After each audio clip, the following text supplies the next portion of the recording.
Hey sports fans, Neil here at the Fix Yourself channel. Okay, today I'm going to talk about something I use quite a bit, and I can't recommend that you enough that you yourself use it quite a bit. Anti-seize compound.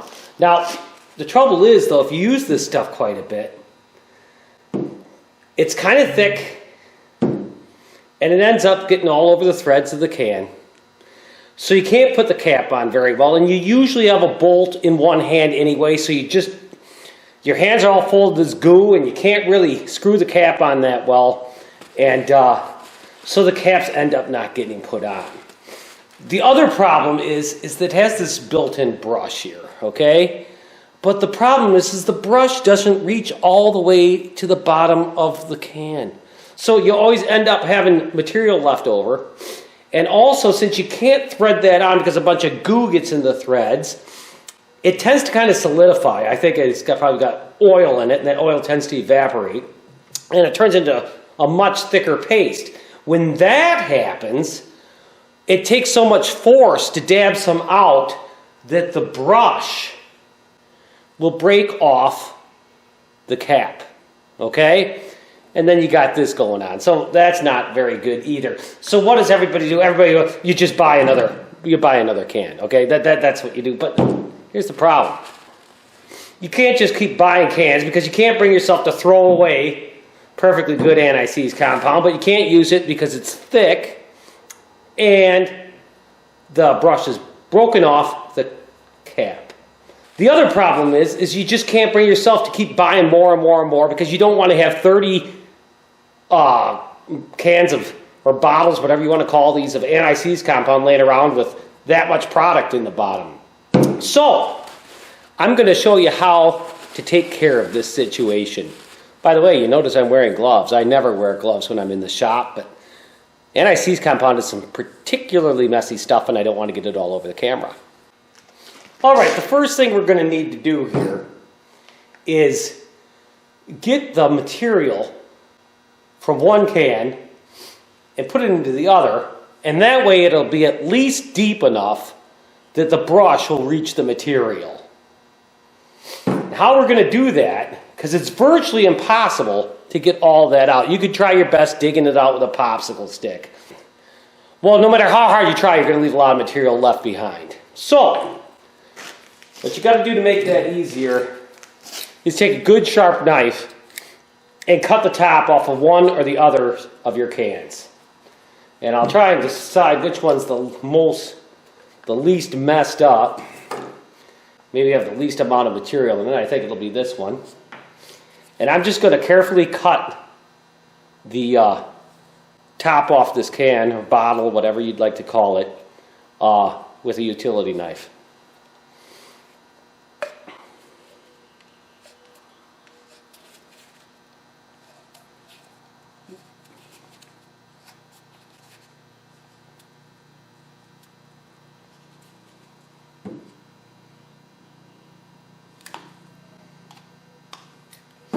All right. Not too bad a deal. It's going to be pretty easy to get to the material now. Now you just take a putty knife and put it in the other can. And as you can see, there's quite a bit of material left in there. And this was all material that my brush could not reach anymore. It is also quite thick, so it puts a lot of pressure on that brush and breaks the lid off the top of the can. So we'll get this all cleaned out here as good as we can anyway. I guess you don't have to do that great a job cleaning it out because by doing this you're using one hell of a lot more of the material you paid for than you ever probably thought you were going to be able to anyway. So we'll just do a halfway decent job cleaning this out.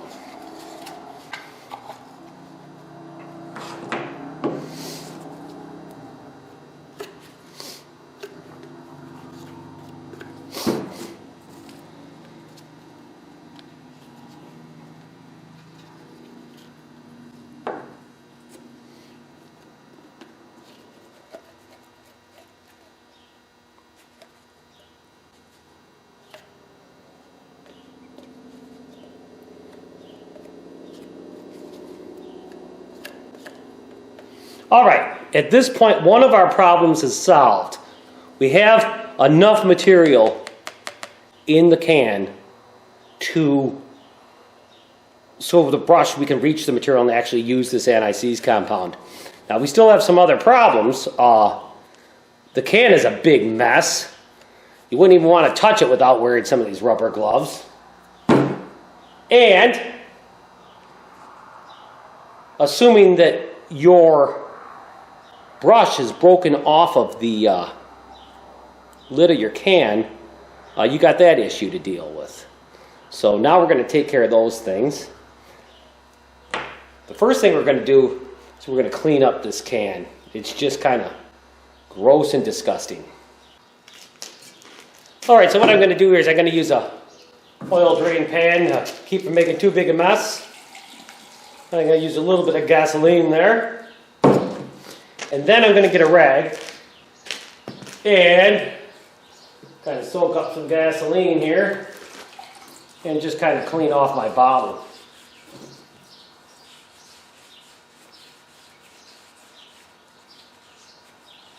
And clean off those threads. And don't worry if you get some gasoline in the anti-seize compound. This is a petroleum-based product anyway. So I guarantee one of the ingredients is some type of material that's going to be similar to gasoline or oil. Trust me, it will not hurt it in any way. I've actually done this many times. Obviously, you don't want to be smoking when you do this, or you don't want to be near any open type flames or sparks or anything. You know, use your head about as much as you would any other time when you're working with gas, like fixing a fuel line or something.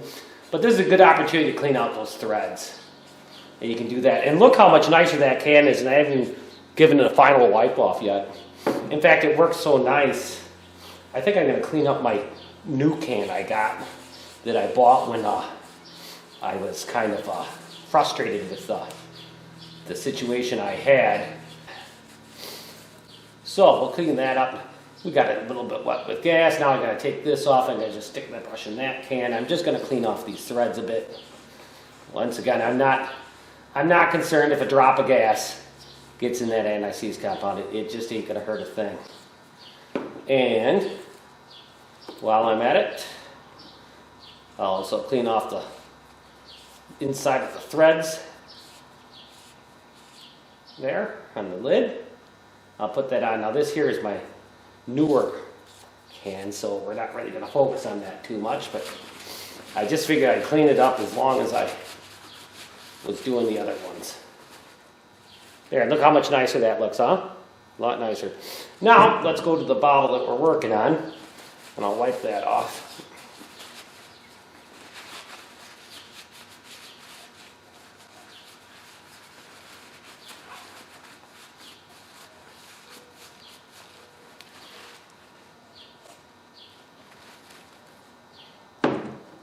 I think that's looking pretty good, don't you, sports fans? Next thing we'll do here is I'll clean up the threads on both of my caps.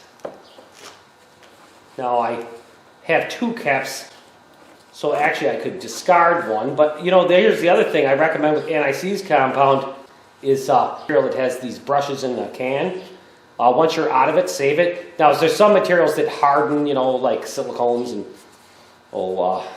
things like that, that, you know, once they're exposed to the air, you know, it'll hard on the brush, will be no good. But something like anti-seize compound, you can save these caps and brushes, and they come in handy on subsequent cans. Okay, so now let's see here.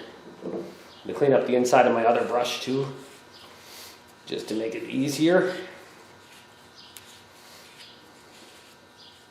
And I think I'll just wipe that off, so it's not so messy, because I don't think I'm going to use this one, because I'm going to show you guys one other thing that you can do to make things better with your anti-seize compound. So, got that. I'm just going to kind of clean this up a little bit, and I'm just going to store this brush away for potential for future use. So that's good enough for who it's for. Now what we're going to do is we're going to look at this other brush here. I got to clean this up a little bit because we're going to be working with this, and I just don't want to be in the mess of the anti-seize compound. So let me just kind of clean that up a little bit.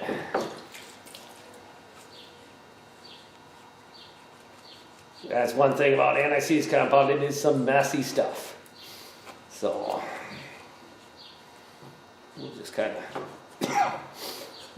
get this brush as clean as possible here so we don't make too much of a mess. Okay, there we go. We got our brush. It's reasonably clean, okay, and it's reasonably dry, but it is also broken off our lid, okay? So that's the problem we have right now. So we won't be able to use our brush very effectively, and air can get inside that, through that hole in the lid, and kind of dry out our anti-seize compound. So we're going to take care of that. Also, one other thing, one of the other problems, of course, is that the brush won't reach all the way to the bottom of the can on most anti-seize compound bottles. So I'll show you how to take care of that too. All right, if you look at one of these brushes, you can pretty much tell that all it is a hollow tube, and then it's clamped down here on the bristles to hold them in. And on this end, this is the remnants of the cap, where that hole in the cap is, and it was probably soldered or something like that to the cap. So this is how we're going to take care of this situation and rejoin it to the cap. I propose to cut the end of this brush off with my die grinder. If you don't have a die grinder, you could use a hacksaw or what have you. But I believe that will expose this hollow tube. All right, I got my brush stem in the vise here. Now I'll just cut off the very end of it.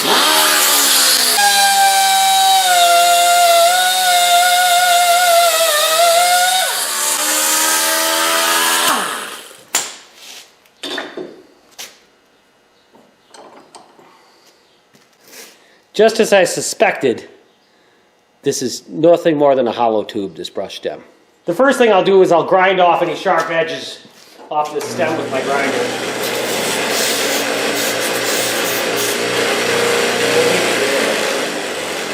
No biggie there. And I might even take a file and clean out any burrs on the inside. We'll see if we need to do that later. Next thing I gotta do is I gotta find a bolt that fits snugly inside that hole. We were lucky, sports fans, a 1/4-inch bolt fits perfectly inside the stem of this brush. And the great thing here is we can make this brush now as long as we want. We can screw that bolt as far as we want into that stem, and that way we're going to be able to reach the bottom of the can of anti-seize compound with our brush, solving yet another problem we all have with anti-seize compound. Now the first thing I'm going to do here is I'm going to take my 1/4-inch bolt and put a washer on it. Slide it over the cap. Then I'm going to slide another washer on the other side of the cap after I stuck the bolt through the cap, and a lock washer. Then I will put on a nut.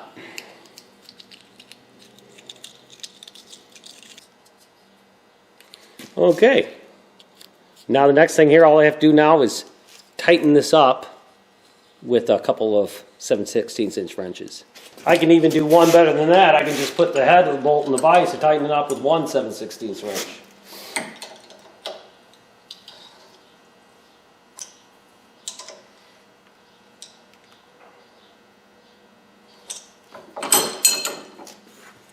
All right, so that's what we got now. We got a bolt basically bolted to the lid of our anti-seize compound jar.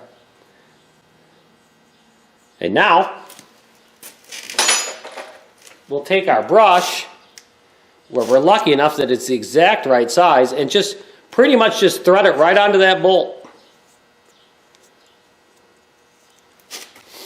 You might need some help holding it. You can either hold it in a vise or hold it with a pair of pliers, and then just turn your cap on as far as you want. Like I say, now at this point our brush is actually longer than it was when it was brand new. So we're going to be able to reach the bottom of our can of anti-seize compound. All right, sports fans, there's one other issue we have to deal with our anti-seize compound. With the lid always being open, it got too thick because some of the carrier, and probably oil in it kind of evaporated away. So we're just going to dump a little bit of oil in here, and I would recommend, you're just guessing on this. You don't need much though, okay? You're not even putting a half a shot glass in there. Probably about a teaspoon, I'd say. Maybe less than a teaspoon. You can always add more. You don't want to get it too thin. However, let's say you did get it too thin, you could just let it sit around with the cap off, okay?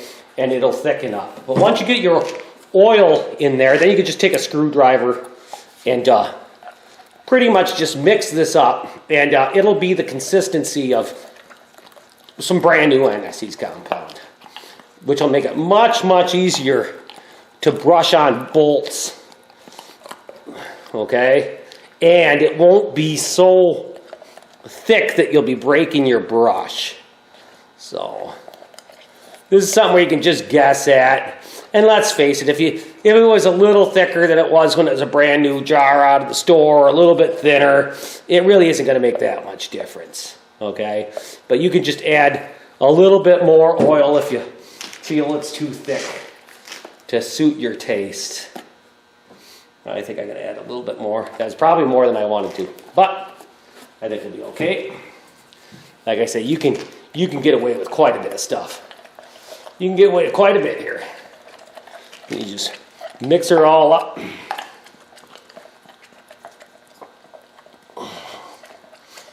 And you might ask, well, how does this work? Well, I've been doing this for years, and boy, I tell you, I can't notice any difference between anti-seize compound where I've done this to it and brand new anti-seize compound right out of the store.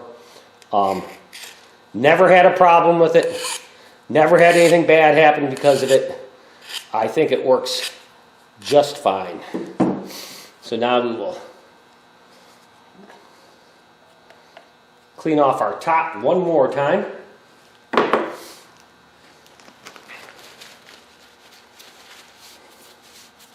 Clean off our threads. And like I said, it is pretty darn hard to avoid having your jar anti-seize compound get like this, because so often you got the bolt that you just put the anti-seize compound on in one hand, and you have this brush and lid in the other. So you usually just have it on the table and you're just trying to stick it in. You're trying to thread it in with one hand, and of course that doesn't work. So I would say though, when you're done doing your work, that's the thing I always forget about. But when you're done doing the job, you should probably spend some time cleaning up your anti-seize compound bottle and making sure you put the lid back on. But as you can see now with our custom extended brush, it's going to reach all the way to the bottom of the can. So you'll be able to use all of that. Now, the last thing here, I'll just wipe it off one more time so the next time I grab it, I won't get my hands full of silver goo. All right, so now this is our bottle that was all old and full of crud and busted cap, or busted brush off the cap. And this is a brand new bottle I bought just recently because I was getting frustrated with this one. Just by the feel, okay, they weigh about the same. So 2 bottles from where you can't really get any more product with the brush the way it is, the way it comes from the store. Just the leftover gook that you normally considered you wouldn't be able to use, 2 bottles of that equals about 1 brand new one. So, there is some savings there. And now you have a longer brush where you can use all of your material. And also your can is a lot nicer now. You'll be able to touch that without getting a bunch of silver goo all over your hands. Last but not least, my screwdriver and my putty knife. I'll just clean that up with the same gas rag that I used to clean off my jars. So that way we even get our tools cleaned up with the job. Alright, so what problems did we solve here? We got rid of mostly empty can of anti-seize compound that we weren't using. It was just sitting on the shelf because the brush was broken off the lid of the jar. We now have a pretty well full jar because we combined two mostly empty jars. We cleaned up our bottle so it's not all disgusting. We repaired our brush affixed to the lid there. We lengthened the brush so it can reach the bottom of the container, and we put a little bit of oil in there and returned this anti-seize compound to the consistency it was when it was brand new. So we solved a lot of problems in a little bit of time. I know anti-seize compound isn't very expensive. I don't really think money is the issue. The issue is it's not something that's usually on the top of your mind when you're at the store, so you always forget to buy it. So there you are at home, and all you have are cans with brushes where you can't reach the bottom. So you can't put anti-seize compound on your bolts, even though you technically have anti-seize compound on hand. So that's all I have for this video, sports fans. If you liked what you saw here, I'd appreciate it if you gave me a thumbs up and you liked, you shared, you subscribed. Do everything it takes to make this the #1 channel on YouTube. And until next time, we'll see you here on the Fix Yourself channel.